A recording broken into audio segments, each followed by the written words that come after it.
ഓം നമ ശിവായ. പ്രകൃതിയുടെ അനന്തമായ മായാലോകം തീർത്ത പുലാപ്പറ്റ ശ്രീ മോക്ഷത്ത് മഹാദേവ ക്ഷേത്രം ആഗ്രഹ സാഫല്യത്തിന്റെ അത്ഭുത സിദ്ധിയോടെ നിലകൊള്ളുന്ന പുണ്യ പുരാതന ശിവാലയം. അതാണ് പുലാപ്പറ്റ ശ്രീ മോക്ഷത്ത് മഹാദേവ ക്ഷേത്രം.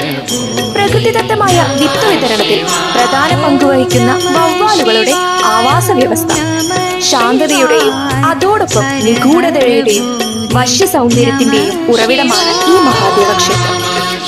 ഒരു വർഷത്തിൽ അതിവിശേഷമായ 2 ഉത്സവങ്ങൾ. അതിലൊന്ന് കന്നിമാസത്തിലെ ആയില്യപൂജ, 2 മഹാശിവരാത്രി. ക്ഷേത്രത്തിനകത്ത് 2 ശ്രീകോവിലുകൾ, ഒന്ന് കിരാതമൂർത്തി, മറ്റൊന്ന് ശിവപാർവതി. ഉപദേവന്മാരായി ഉണ്ണിഗണപതിയും അയ്യപ്പൻ പൂർണ്ണ പുഷ്കലയും. ക്ഷേത്രത്തിന് പുറത്ത് നാഗക്കാവും വേട്ടേക്കരൻ കാവും, കൂടെ സുബ്രഹ്മണ്യ സമേത നാഗക്കാവും ബ്രഹ്മരക്ഷസും കൂടെ ഭക്തജനങ്ങൾക്ക് അനുഗ്രഹം ചൊരിയുന്നു. ശിവരാത്രി കാലങ്ങളിൽ മാത്രം നടത്തിവരാറുള്ള അനുഷ്ഠാന കലയാണ് മത്തവിലാസം കൂത്ത്. ദക്ഷിണേന്ത്യയിലെ രാഷ്ട്രീയ സാംസ്കാരിക ചരിത്രവുമായി ആഴത്തിൽ ഇത് ബന്ധപ്പെട്ടിരിക്കുന്നു. കേരളത്തിലെ അപൂർവ ക്ഷേത്രങ്ങളിൽ മാത്രം നടത്തിവരാറുള്ള അതിവിശിഷ്ടമായ ഈ കലാരൂപം പാലക്കാട് ജില്ലയിൽ ശിവരാത്രിയോടനുബന്ധിച്ച് ഇവിടം മാത്രമാണ് നടത്തിവരാറുള്ളത്. സാധാരണയായി അമ്പലപ്പുഴ ശ്രീകൃഷ്ണ ക്ഷേത്രത്തിലും കൊട്ടിയൂർ മഹാദേവ ക്ഷേത്രത്തിലും പിന്നെ ഈ ക്ഷേത്രത്തിലുമാണ് സ്ഥിരമായി നടത്തിവരുന്നത്. പ്രദോഷ സായം സന്ധ്യയിൽ നൃത്തം ചെയ്യുന്ന കപാലി വേഷധാരിയായ പരമശിവനെയാണ് മത്തവിലാസം കൂത്തിൽ ചാക്യാർ അവതരിപ്പിക്കുന്നത്.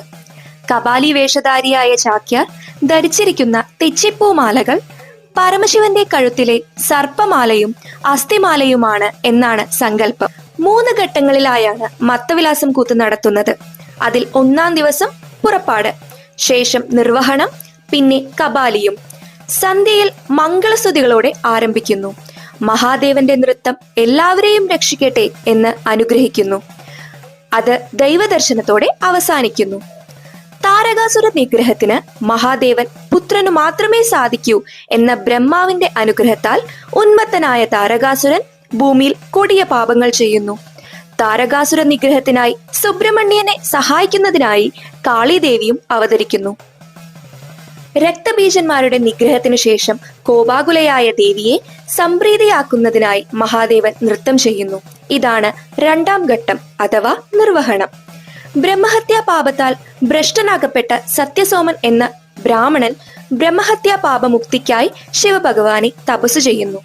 കഠിനതപത്താൽ സംപ്രീതനായ ഭഗവാൻ തന്റെ ശിവരൂപം സത്യസോമന് നൽകുകയും കപാലി വേഷം ധരിച്ച് മധു സേവിച്ച് നൃത്തം ചെയ്ത്